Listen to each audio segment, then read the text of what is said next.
à toutes et tous, très heureux de vous retrouver pour ce culte de l'Ascension retransmis depuis le Christian Center à Bruxelles.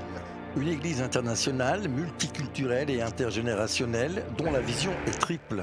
Connecter les gens à Dieu et les uns aux autres, les équiper pour le service chrétien et partager le plein évangile de Jésus-Christ en parole et en action. Depuis sa création, la communauté investit dans la formation biblique. De l'enfance à l'âge adulte, chacun est accompagné à son niveau. Chaque membre se mobilise dans différents domaines comme la prière, l'équipe de louanges ou la chorale. Le volet solidarité et compassion se traduit par une présence hebdomadaire de volontaires qui distribuent des centaines de repas aux sans-abri, repas réalisés par une équipe de l'église. D'autres équipiers et équipières apportent une aide sociale et spirituelle auprès des réfugiés et assurent d'autres activités à caractère culturel, toujours avec des valeurs chrétiennes. Le Christian Center, fruit d'une vision missionnaire, investit dans le soutien de ministères pastoraux, missionnaires, sociaux, en Belgique et en Europe et dans d'autres continents. Nous retrouvons à présent une de ces équipes sur le terrain au cœur de Bruxelles. Ces gens savent faire la transmission entre moi et Dieu. Sunt oameni loiali, Ce sont des gens loyaux merg la sacrificiu, qui se sacrifient.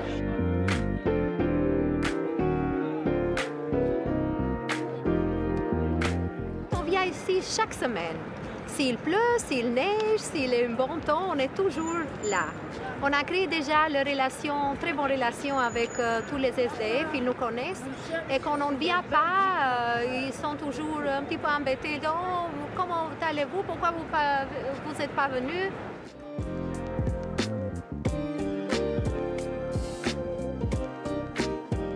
Comme l'église, on a commencé à s'organiser un petit peu avec, au début avec 2-3 personnes.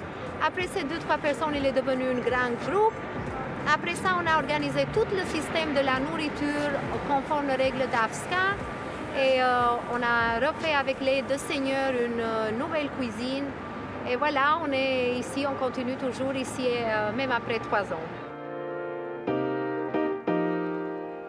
Et Nira qui vient vous voir comme ça, qu'est-ce qu'elle représente pour vous? Un moment où je peux échanger quelques mots.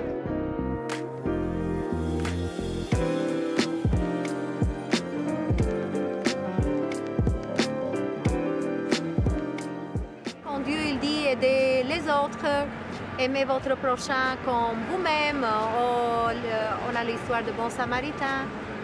On est ici parce que d'abord on veut lui donner gloire au Seigneur et aussi on aimerait bien devenir en aide à tous ces gens qui ont besoin d'aide. Au nom de Jésus, on prie Seigneur, donne-lui force et donne-lui beaucoup de courage Seigneur d'affronter cette vie Seigneur. Au nom de Jésus, on prie. Amen.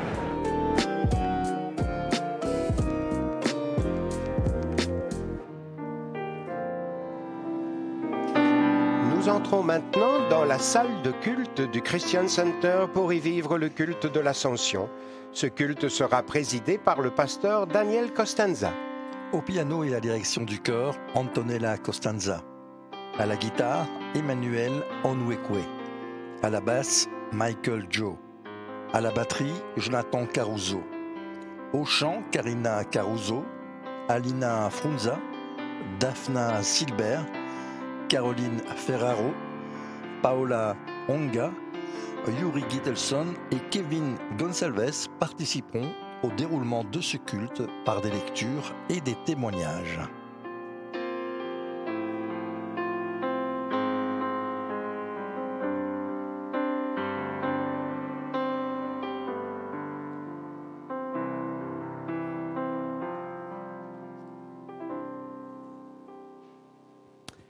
Soyez les bienvenus au Christian Center, une assemblée protestante évangélique au sud de Bruxelles, une église pour toutes les nations dans le contexte international, multiculturel de notre capitale.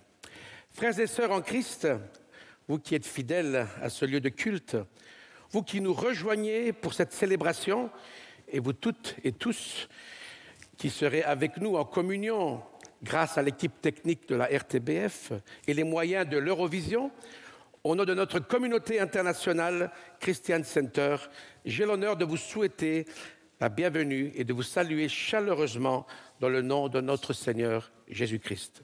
Celui-ci a dit à ses amis un jour, il a fait une promesse en fait, une promesse surprenante je dirais, qui est la suivante.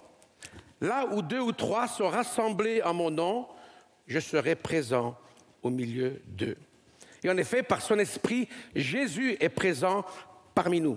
C'est ce qui fait de cette réunion une réunion merveilleuse.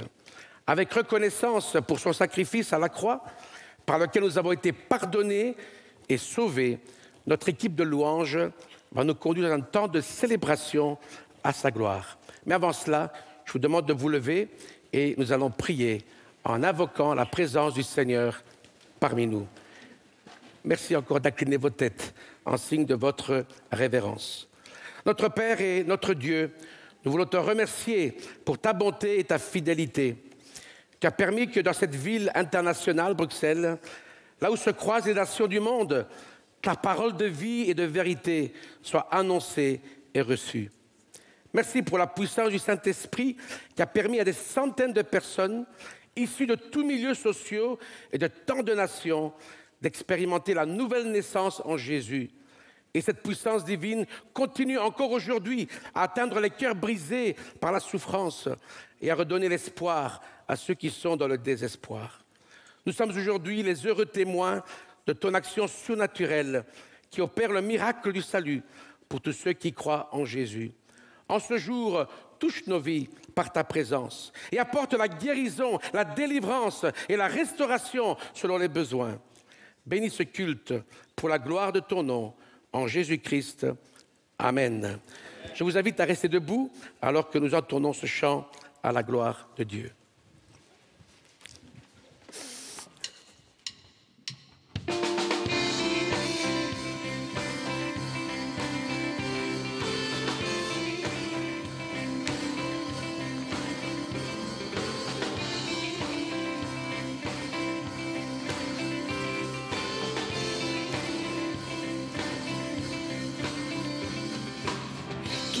Le pouvoir du mal de l'amour qui est un amour si puissant, si fort. C'est le roi de gloire, il est le roi des rois.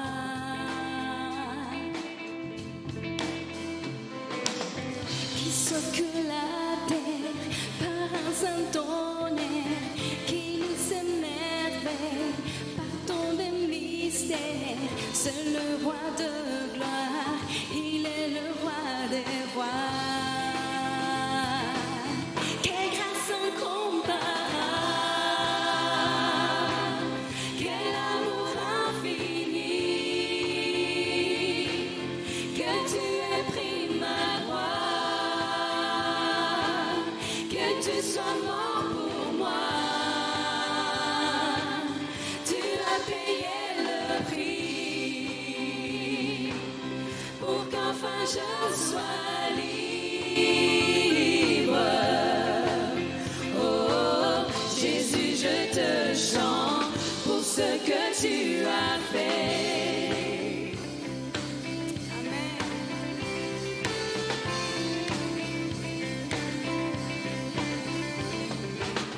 Qui ramène la paix dans la confusion, j'ose les orphelins. C'est ton fils, c'est le roi de gloire, il est le roi des rois.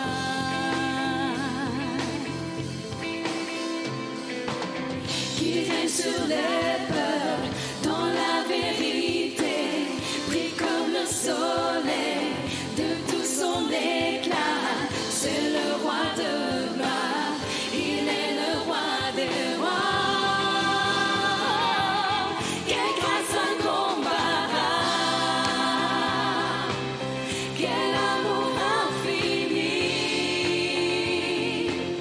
Que tu aies pris ma croix.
Merci de bien vouloir rester debout alors que nous lisons Luc chapitre 24 à partir du verset 49.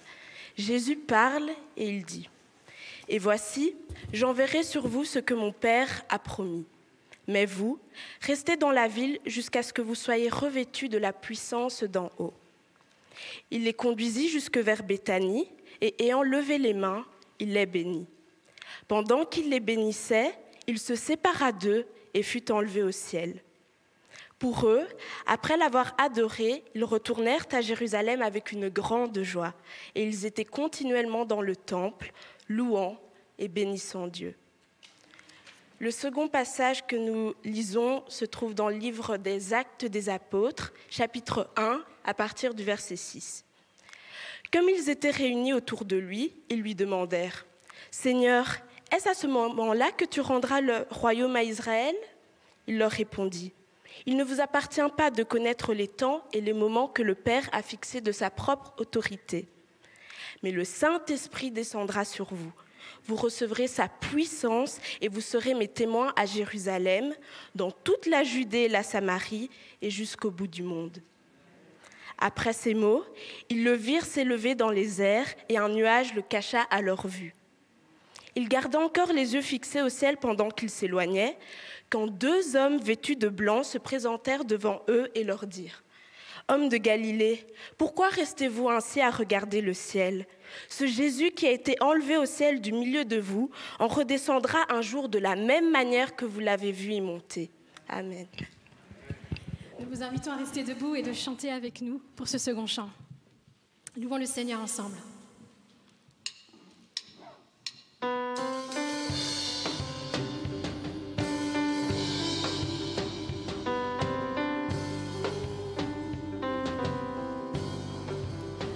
Quand j'invoque ton nom, tu réponds. Quand je tombe, tu es là près de moi. Car tu m'as délivré des ténèbres et ancré dans l'espoir de ta vie. Quand j'invoque ton nom, tu réponds. Quand je tombe, tu es là près de moi. Car tu m'as délivré des ténèbres et ancré dans l'espoir de ta vie. Sauvé par grâce, oui, je suis libre et pour toi je vis. Oh, quel amour immense et insondable. Oh, quel espoir certain et incomparable. J'étais perdue, tu m'as donné la vie. Toi mon Dieu, mon rocher éternel, en tout temps ma confiance est en toi. Je te rends gloire, honneur, je t'adore, mon sauveur élevé dans la gloire. Sauvé par grâce, oui, je suis libre et pour toi je vis. Oh, quel amour immense et insondable. Oh, quel espoir certain et incomparable. J'étais perdue, tu m'as donné la vie. Oh, quel amour immense et insondable. Oh, quel espoir certain et incomparable. J'étais perdue, tu m'as donné la vie.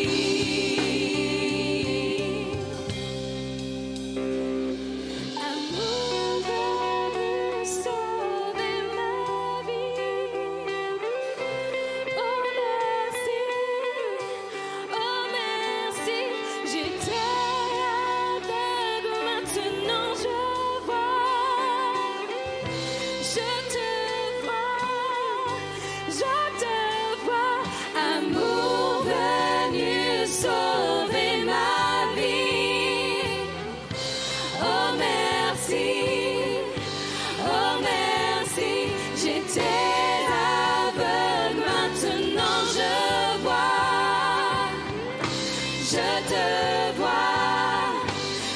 te voir.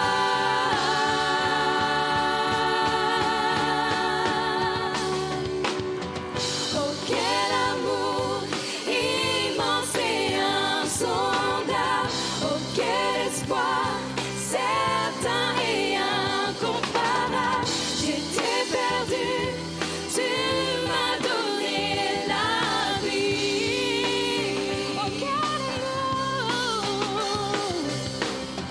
Oh, quel amour immense et insondable. Oh, quel espoir certain et incomparable. J'étais perdu, tu m'as donné la vie.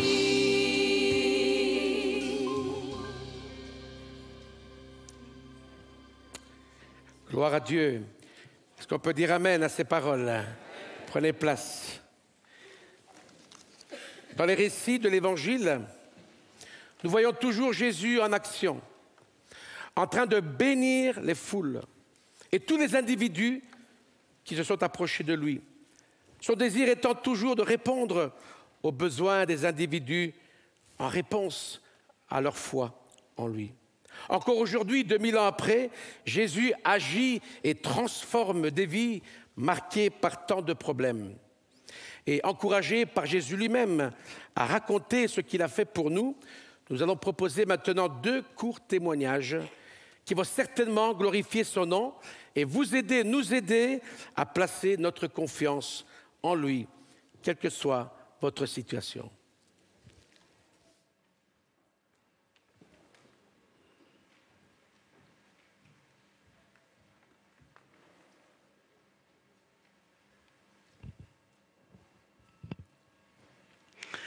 L'histoire de ma relation avec Dieu commence au Québec lorsque j'avais 13 ans.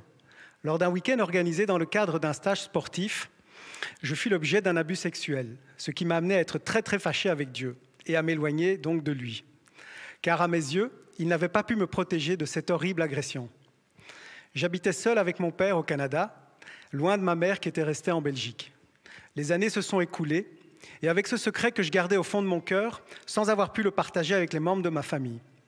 Hélas, à un âge précoce, j'ai commencé à enchaîner les relations de couple, suivant le triste exemple de mes parents.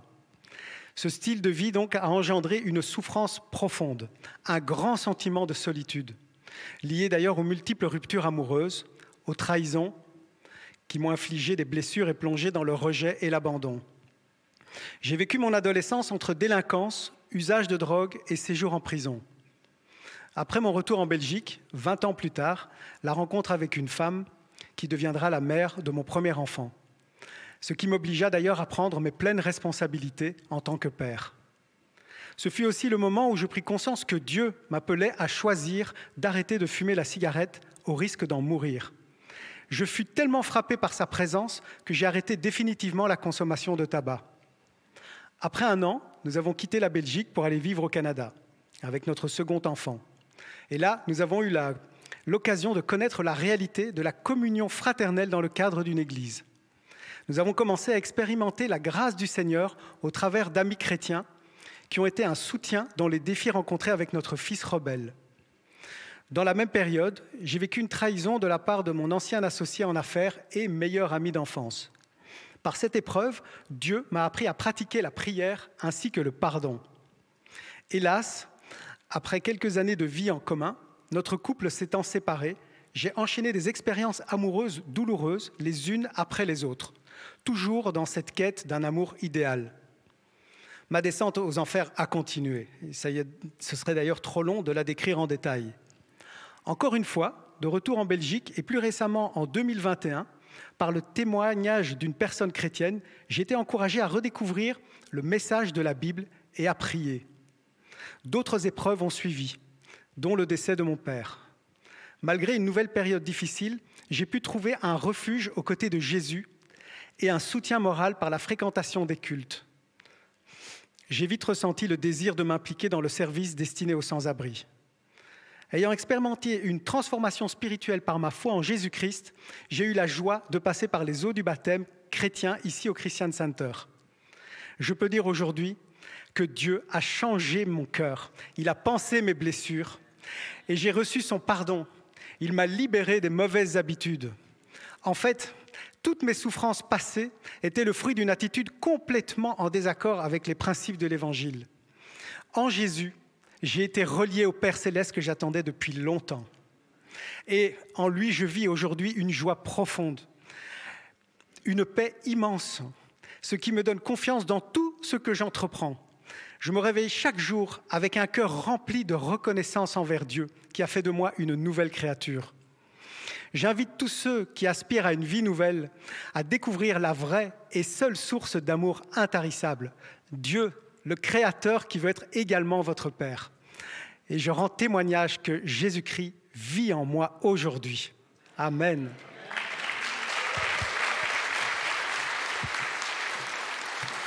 Je vous invite à vous lever et chantons ensemble ce chant.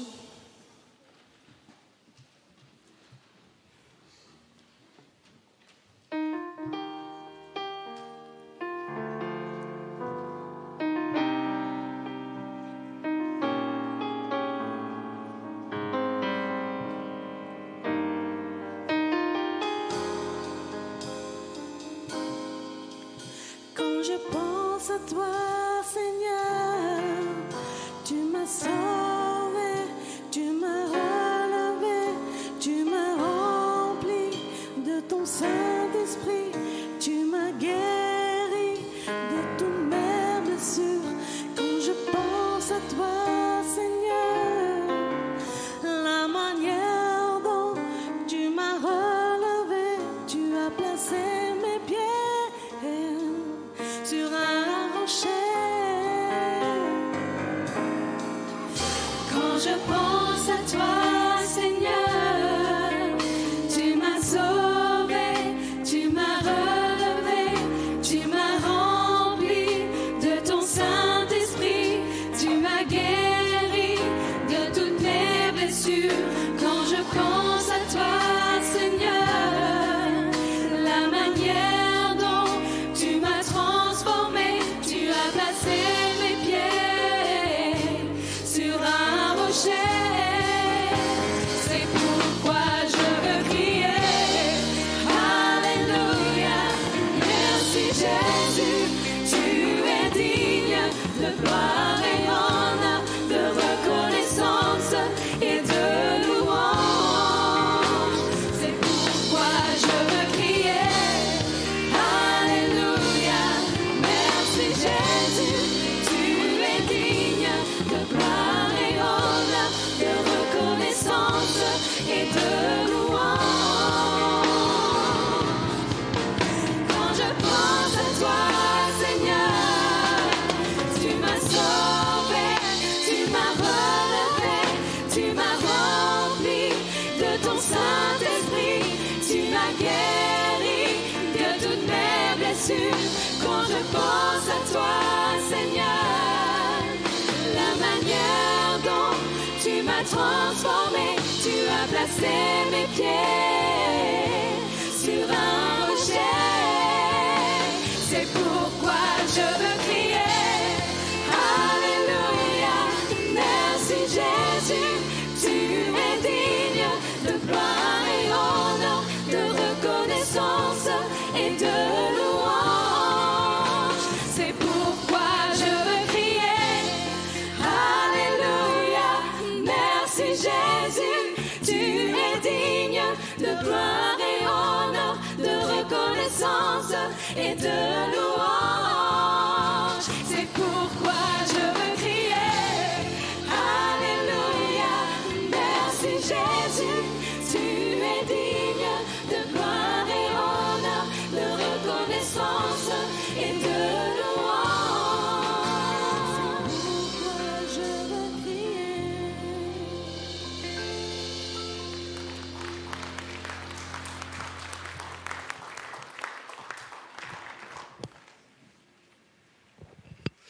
Veuillez prendre place. Alors j'aimerais aujourd'hui vous raconter mon témoignage, car je suis la preuve que Jésus a le pouvoir, encore aujourd'hui, de ramener ceux qui sont morts à la vie. Autrefois, j'avais entendu parler de Jésus, mais ma vie révélait que je ne l'avais pas encore rencontré. si j'avais fait cette expérience, j'aurais vite compris que la véritable vie ne peut être trouvée qu'en lui et je n'aurais pas perdu mes années à courir après du vent. Malheureusement, c'est ce que j'ai longtemps fait, car j'avais un vide en moi que rien ne pouvait combler. Et dites-moi, lorsqu'on ne connaît pas Jésus, où l'homme pourrait bien trouver le bonheur et la paix? À 15 ans, j'ai commencé à fumer du cannabis, puis à boire de l'alcool, avec mes amis, puis seul à la maison. À cette époque, je séchais les cours constamment et je passais mes week-ends à faire la fête en cherchant à faire taire ma conscience. Ma vie se dégradait et mon parcours scolaire devenait chaotique. Autant dire que mes parents ne comprenaient plus rien à ma situation. J'aurais tellement voulu être ce bon fils, mais il y avait quelque chose en moi qui me poussait à faire le mal que je ne voulais pas faire. Et la Bible appelle cela le péché. Et croyez-moi, ni la morale, ni les discussions savantes ne peuvent nous en délivrer, car seul Jésus peut le faire. Mais à cette époque, je l'ignorais. J'ai alors choisi de poursuivre mes études en internat, et c'est là que j'ai rencontré mon colocataire Angelo. En apparence, nous n'avions rien en commun, et j'aurais changé de chambre si je n'avais pas senti la voix de Dieu dans mon cœur qui me conseillait de rester avec lui. Au fur et à mesure de l'année, j'ai réalisé que lui aussi cherchait Dieu.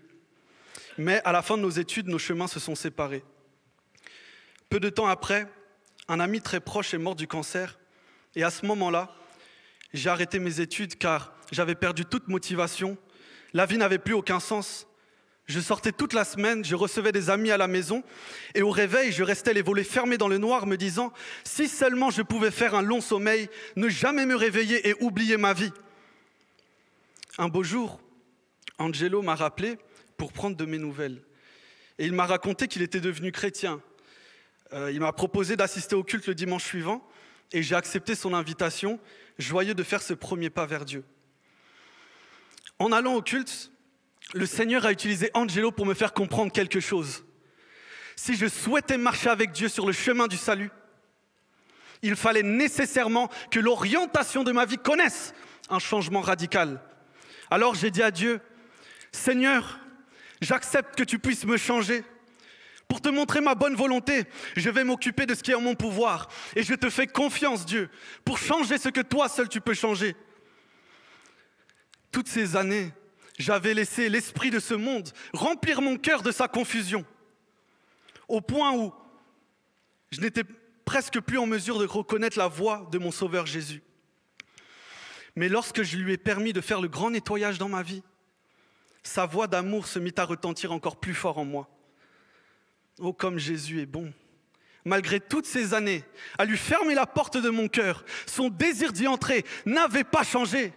Et c'est ce que la Bible nous dit. Il nous aime d'un amour éternel.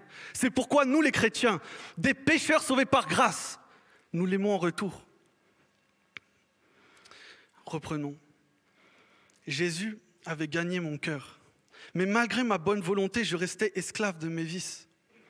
Un soir, où dans ma chambre je fumais, je réalisais combien j'étais misérable, combien j'étais esclave, combien j'étais incapable de me délivrer moi-même. Je voyais sur mon étagère une photo de moi enfant et je disais au Seigneur, « Seigneur, j'ai tout gâché. Je n'ai aucun avenir. Seigneur, si tu m'as aimé au point de mourir pour moi sur la croix, alors sauve-moi ou fais-moi mourir. » Un soir, alors que j'étais à une fête, je voyais les gens sourire et s'amuser en apparence, mais Dieu m'ouvrit les yeux pour réaliser combien les divertissements sont inefficaces pour compenser le choix d'une vie sans Dieu. Alors j'ai quitté la soirée dans l'incompréhension de tous. En rentrant chez moi, j'ai encore essayé de fumer. Mais cette fois-ci, c'était impossible. Alors, j'ai cessé de résister à l'œuvre que Dieu voulait opérer en moi. Et avec son aide, ce soir-là, j'ai réussi à abandonner tout ce qui pouvait m'éloigner d'une manière ou d'une autre de mon Sauveur.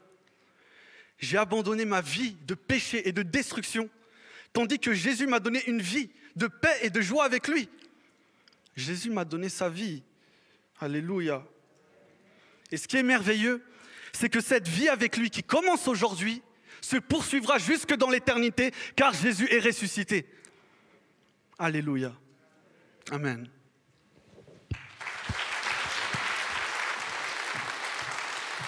Je vous invite à vous relever et chanter de nouveau ce chant.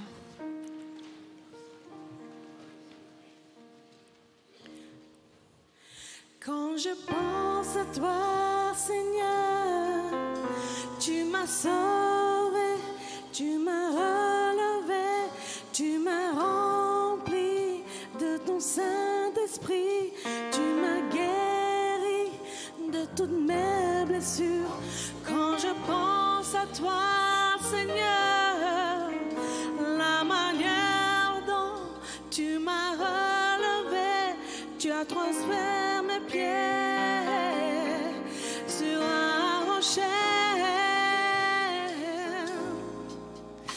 Quand je pense à toi, Seigneur, tu m'as sauvé, tu m'as relevé, tu m'as rempli de ton Saint-Esprit, tu m'as guéri de toutes mes blessures. Quand je pense à toi, Seigneur, la manière dont tu m'as transformé, tu as placé mes pieds sur un rocher. C'est pourquoi je veux crier Alléluia. Merci Jésus, tu es digne de gloire et honneur, de reconnaissance et de louange. C'est pourquoi je veux crier Alléluia. Merci Jésus, tu es digne de gloire et honneur, de reconnaissance et de louange. Quand je pense à toi, Seigneur, tu m'as sauvé, tu m'as relevé, tu m'as rempli de ton Saint-Esprit, tu m'as guéri de toutes mes blessures. Quand je pense à toi, Seigneur, la manière dont tu m'as transformé, tu as placé mes pieds sur un rocher. C'est pourquoi je veux crier Alléluia.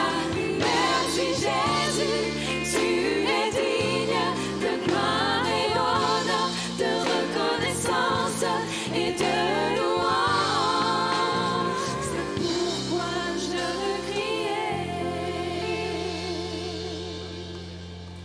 Gloire à Dieu. Amen. Alléluia. Merci Seigneur. Prenez place. Quelle joie de pouvoir entendre les témoignages si percutants qui confirment que Jésus est le même hier, aujourd'hui et éternellement. Est-ce qu'on peut dire Amen? L'apôtre Paul a dit qu'il n'avait pas honte de l'Évangile parce que l'Évangile est la puissance de Dieu pour le salut de quiconque croit. Est-ce qu'on peut dire quiconque? Tu peux mettre ton prénom dans ce quiconque et tu seras sauvé en recevant Jésus dans ton cœur. Nous allons nous adresser quelques instants maintenant à la parole de Dieu. J'ai à cœur de vous parler brièvement de l'ascension de Jésus. Une date importante, n'est-ce pas, dans le calendrier chrétien. Le jeudi de l'Ascension, qui est un jour férié dans plusieurs pays, dont le nôtre en Belgique, et qui correspond au 40e jour à partir de Pâques. L'ascension de Jésus marque ce moment unique et historique qui fut en fait la dernière rencontre entre le Christ ressuscité et ses disciples, avant sa montée et son retour vers le ciel. Et comme on l'a déjà entendu ce matin par les lectures bibliques, l'ascension représente l'achèvement de la mission terrestre de notre bien-aimé Sauveur et de son départ physique. Alors, soyez rassurés, Jésus n'a pas abandonné ses disciples, puisque 10 jours après, il leur a envoyé le Saint-Esprit le jour de la Pentecôte. Et que depuis son ascension jusqu'à cet instant, il intercède sans cesse en faveur de nous tous auprès de Dieu. Est-ce qu'on peut dire gloire à Dieu pour cela? Dans ces mêmes textes que nous avons lus, il y a un double mouvement. D'une part, il y a Jésus qui monte au ciel, Et d'autre part, ces disciples qui sont envoyés vers les nations.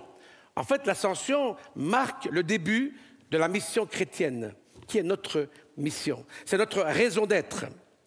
Luc est le seul évangéliste qui précise le lieu où cette rencontre a eu lieu.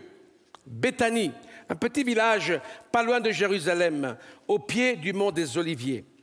Et chers amis, si notre foi chrétienne, 2000 ans après, a encore un sens, n'a pas perdu sa force et sa valeur, c'est parce que Jésus est monté au ciel. Il est à la droite du Père et il règne éternellement.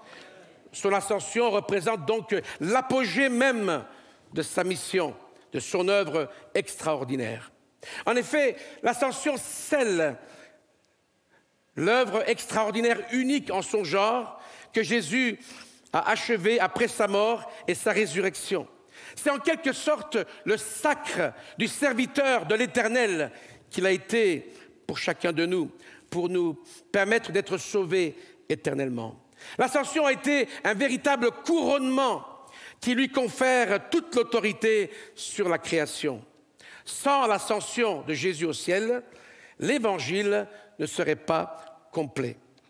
Oui, ce même Jésus qui avait quitté la gloire du ciel pour revêtir notre humanité.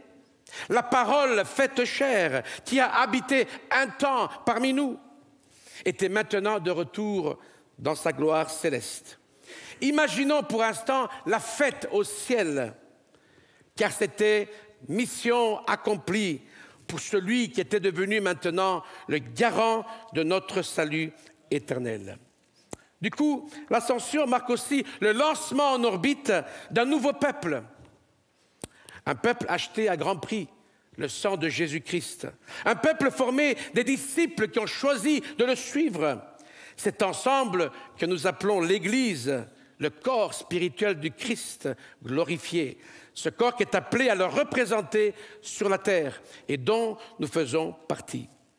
L'auteur de la lettre aux Hébreux, chapitre 2, versets 8 à 9, confirme la signification, la portée spirituelle de l'ascension de Jésus.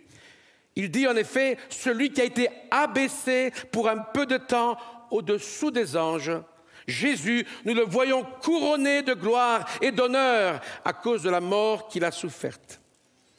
Et l'apôtre Paul d'ajouter dans Éphésiens chapitre 1, versets 19 à 22, que Dieu a déployé sa puissance en Christ en le faisant asseoir à sa droite dans les lieux célestes, au-dessus de toute domination, de toute autorité, de toute puissance, de toute dignité et de tout nom qui se peut nommer, non seulement dans le siècle présent, mais encore dans le siècle à venir.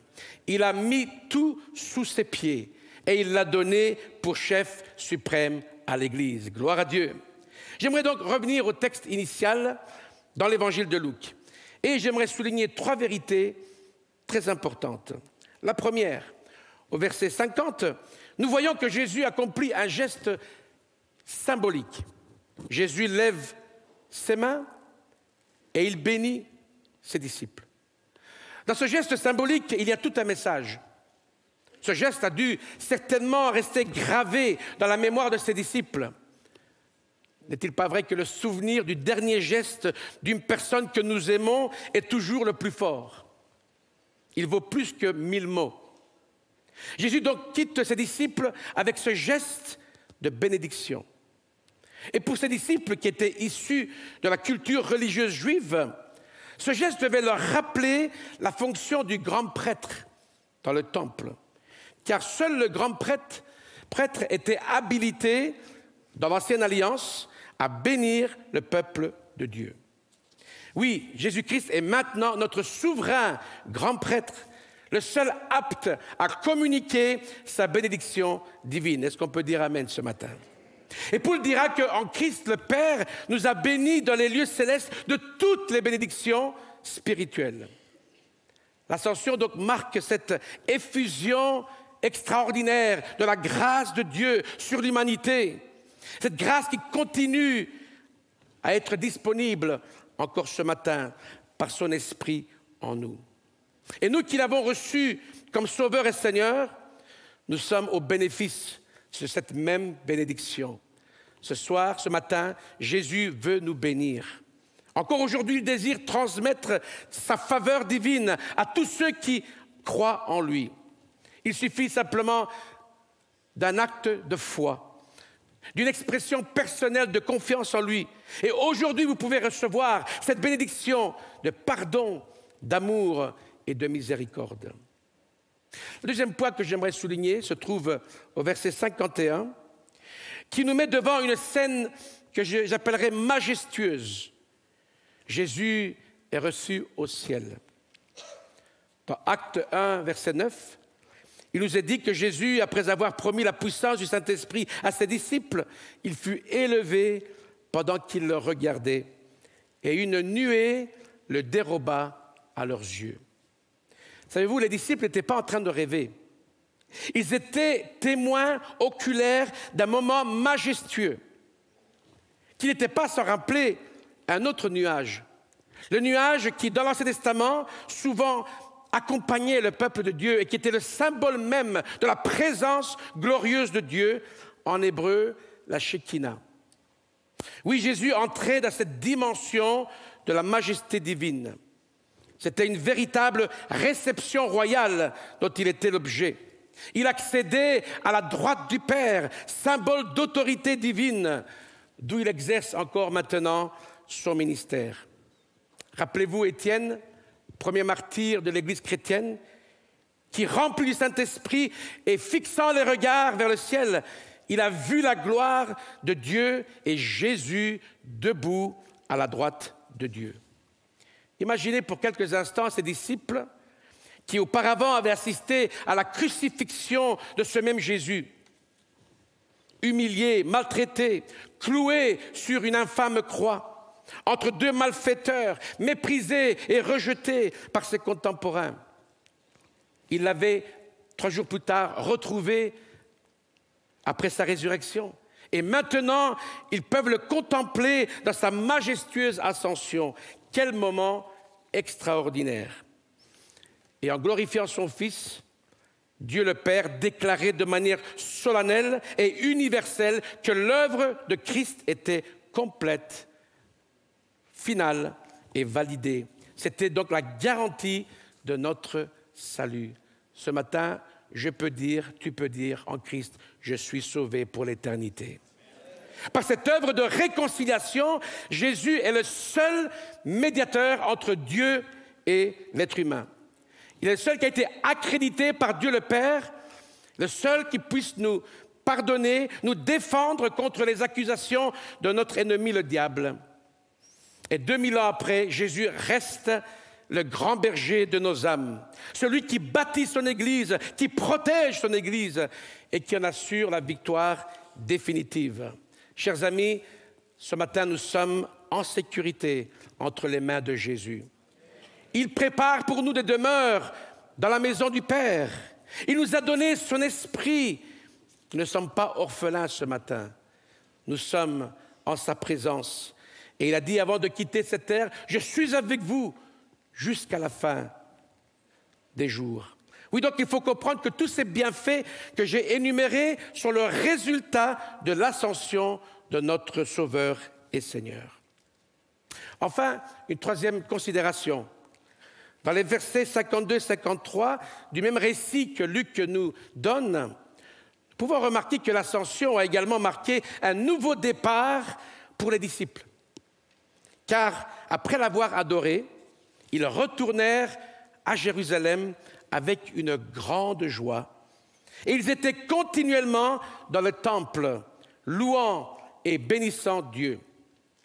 Ça y est, ces disciples ont enfin compris que Jésus n'était pas simplement le Messie, qu'il n'était pas seulement le grand prophète que Moïse avait annoncé, mais ils ont compris que Jésus est le Seigneur de l'univers.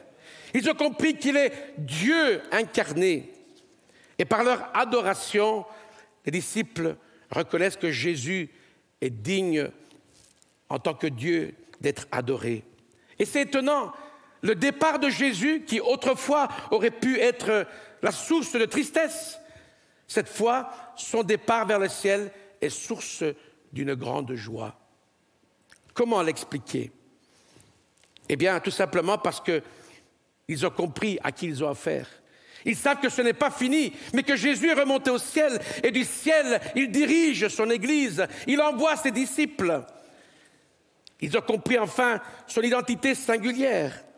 Ils ont une compréhension claire et complète de ce plan extraordinaire que Jésus a réalisé pour le salut de l'humanité. Et donc, l'ascension de leur maître a renouvelé leur foi, a rallumé l'enthousiasme qu'ils avaient perdu, a élargi leur vision spirituelle. Ils savaient que le meilleur était devant eux, car le Christ glorifié va leur envoyer la promesse du Père, c'est-à-dire le Saint-Esprit, ce revêtement de puissance d'en haut. C'est ce qui s'est produit le jour de la Pentecôte. Oui, l'ascension de Jésus a été donc un nouveau départ, une nouvelle aventure, un nouveau chapitre pour ses disciples qui sont devenus les témoins de Jésus à Jérusalem, en Judée, à Samarie et jusqu'aux extrémités de la terre. Et cette même joie nous anime ce matin. L'Église que nous représentons poursuit la même mission. C'est la plus belle des missions, la plus noble des missions. Raconter ce que Jésus a fait pour nous, comme l'ont fait Yuri et Kevin ce matin. Est-ce que vous pouvez dire ce matin, « Il m'a pardonné, il m'a sauvé, il a guéri mes blessures, il m'a donné la paix, la joie, et il m'a donné l'espérance de la vie éternelle. » Est-ce qu'on peut acclamer le Seigneur ce matin? Alléluia!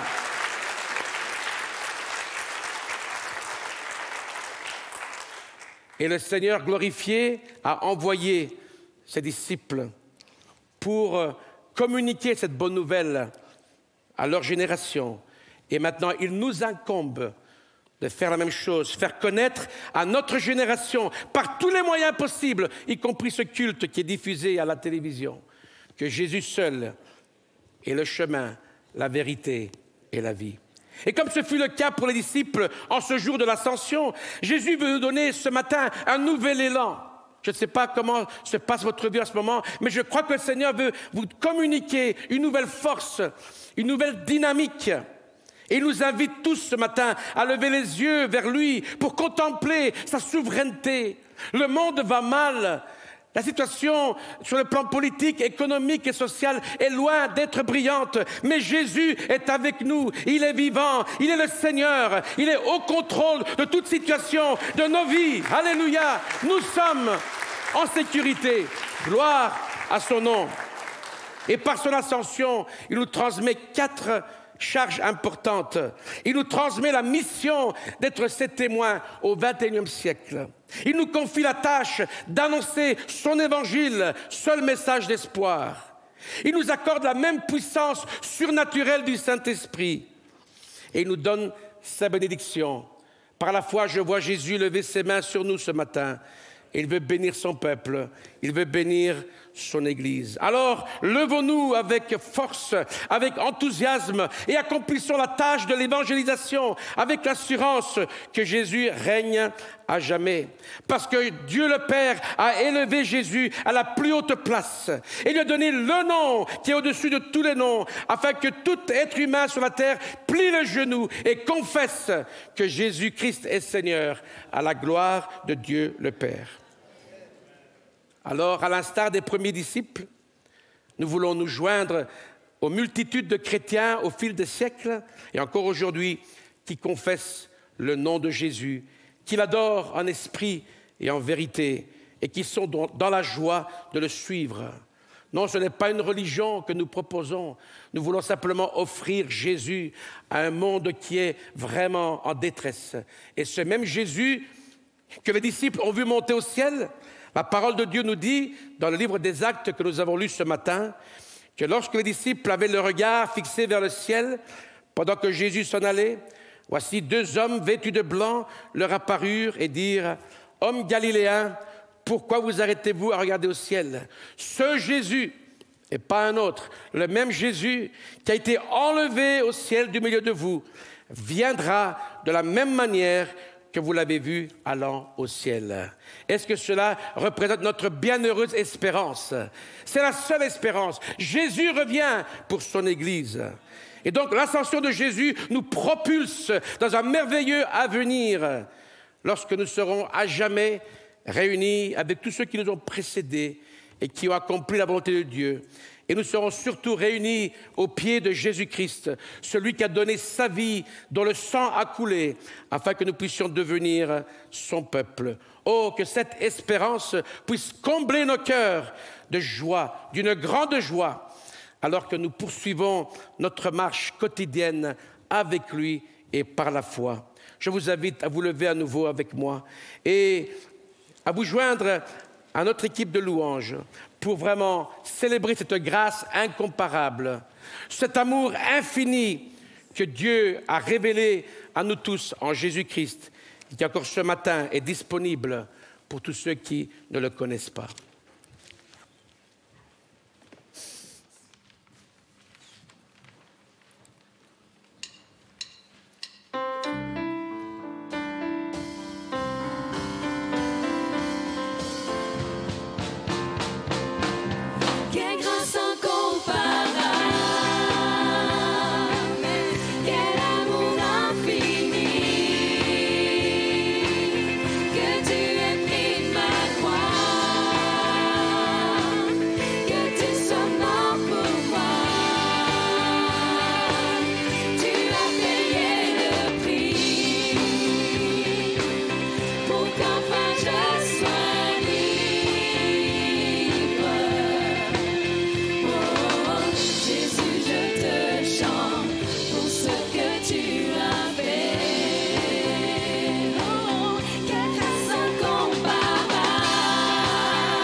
Amen. Est-ce qu'on peut applaudir le Seigneur, le Dieu de toute grâce?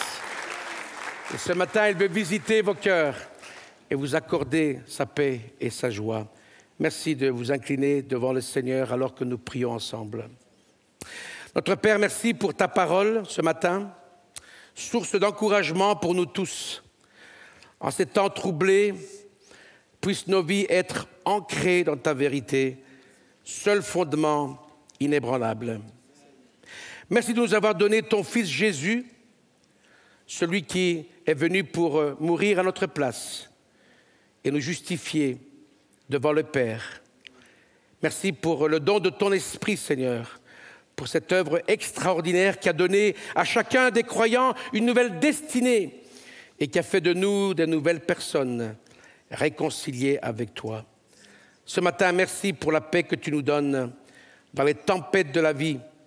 Et merci parce que nous avons une espérance vivante. Nous prions que tu te révèles ce matin par ton esprit à tous ceux qui te cherchent de tout leur cœur. Et comme ces disciples, le jour de l'ascension, à notre tour, nous voulons t'adorer de tout notre cœur.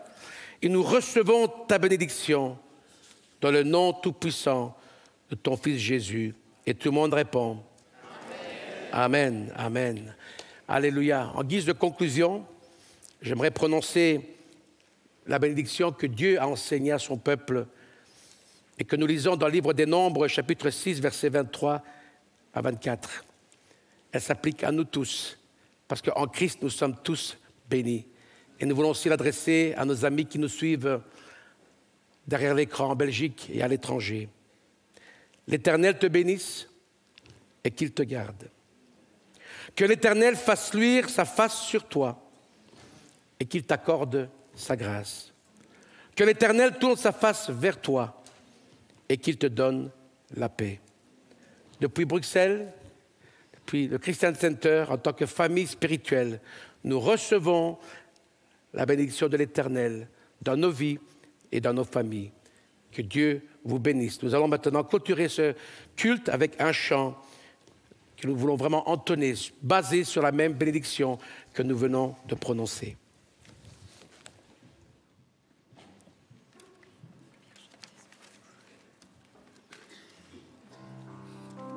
Si vous désirez recevoir le texte de la prédication ou encore les textes lus au cours de ce culte, il suffit que vous en fassiez la demande à la radio-télévision protestante rue Brognier 44 à 1070 Bruxelles ou via le site mediaprotestant.be.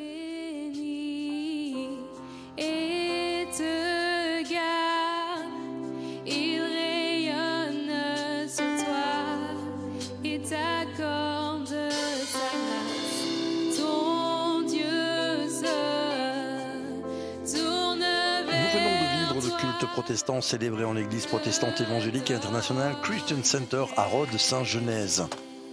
Nous vous remercions d'avoir choisi de vivre ce moment en notre compagnie. Ce culte était présidé par le pasteur Daniel Costanza.